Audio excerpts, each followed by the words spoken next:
Hello, everybody, and welcome back to the Hunter Loves Voiceplay podcast.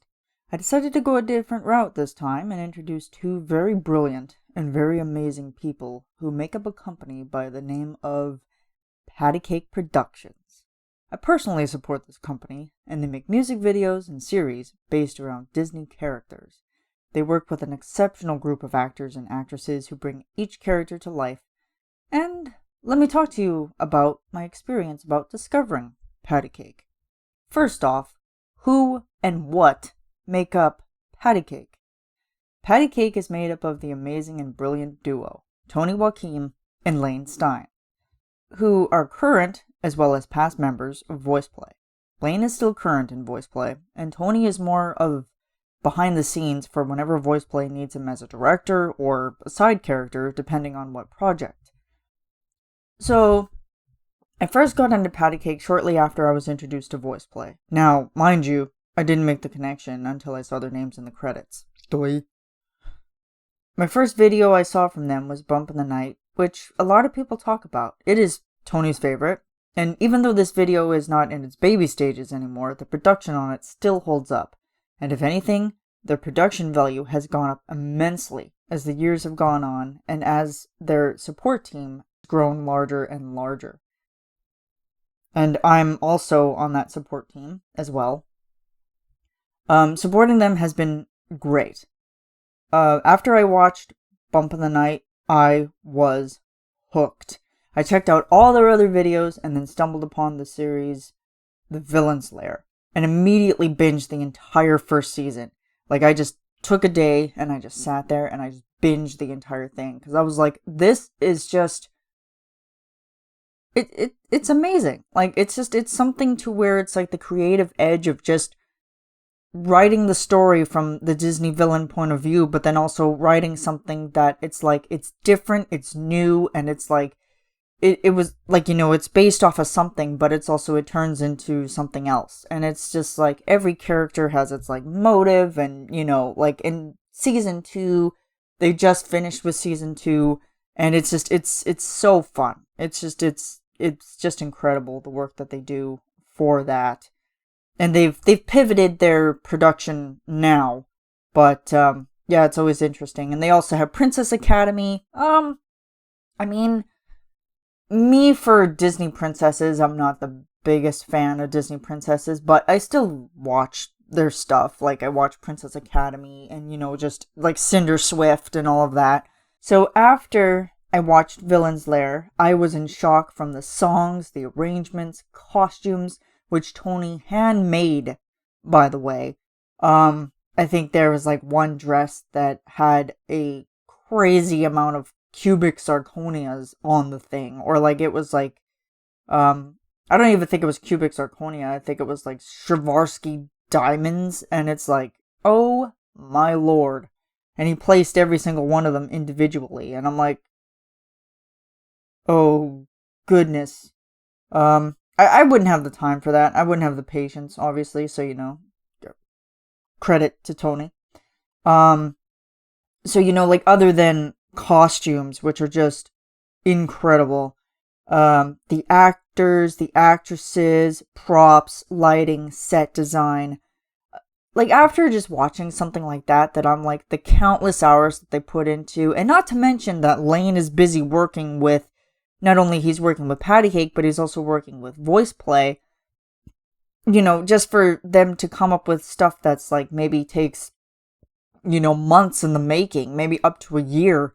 It's incredible. And like the final product is always something that just, it just mesmerizes me on so many levels. And then I knew I had to support Layne and Tony. And once I was on board, I felt complete. Like, I was welcomed into the group very, very with open arms. Like, it's been an incredible journey since then, from live chats to behind the scenes. Supporting Pattycake Productions has been so fun.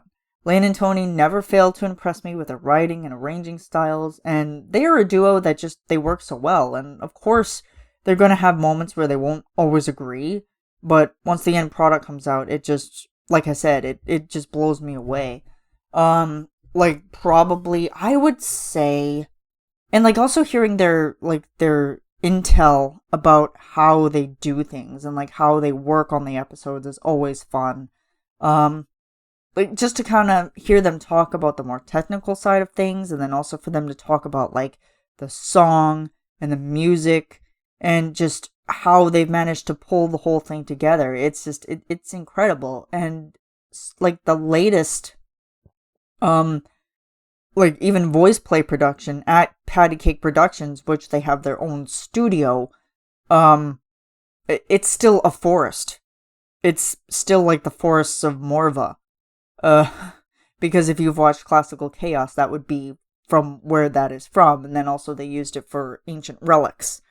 So, it's just knowing that they've taken the time to get all of these trees into a studio.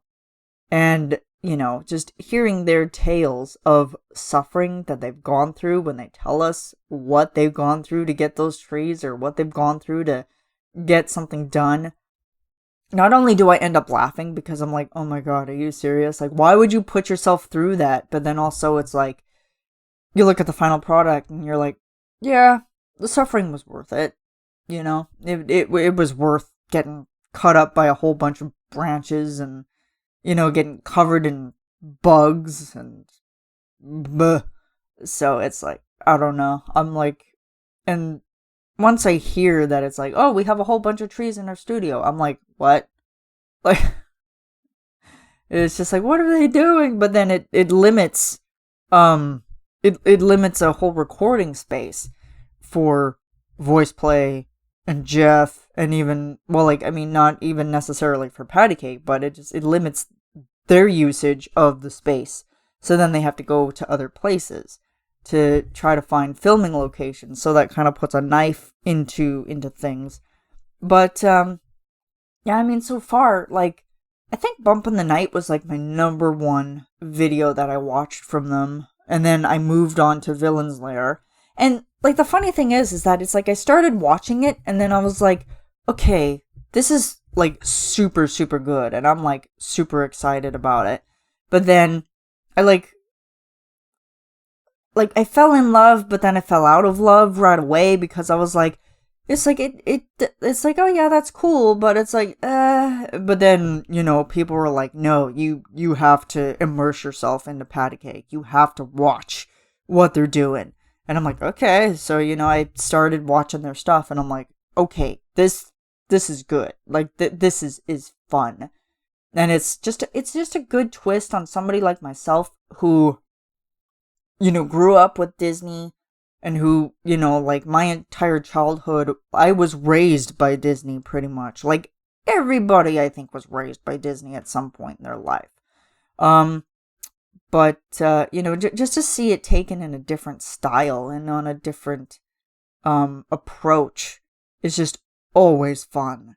And the song and the arrangements, it's just like, I think I'd have to say one song that stuck in my head after it was released was Fish Out of Water. And it, like, I think I would have to say, out of, like, Tony's writing style and Layne's arrangement, and even, like, Layne is good for writing lyrics as well. Like, they both go back and they write lyrics for their songs. And, just listening to it, and you're just like, this is just so fun, because it's like, there's a message that they're trying to tell. They're like, there's a message they're trying to get across. And then there's also, like, some of their lyrics are very uplifting and very motivational. So it's like, it's really fun. And then you go to, like, ones that are like, it's not over yet, or what goes around comes around. And you're like, oh, this is like talking about karma. Like, if you're doing somebody wrong, it's gonna come back, And, like, Tough Love is fun. I think almost most of the songs that are in any particular thing are just so well written and so well produced. It's incredible. And I always give props to Layne for arranging, because he's very prolific. he's extremely prolific with that. And like, even with things like Classical Chaos, like, it's just like, if it comes to character, like,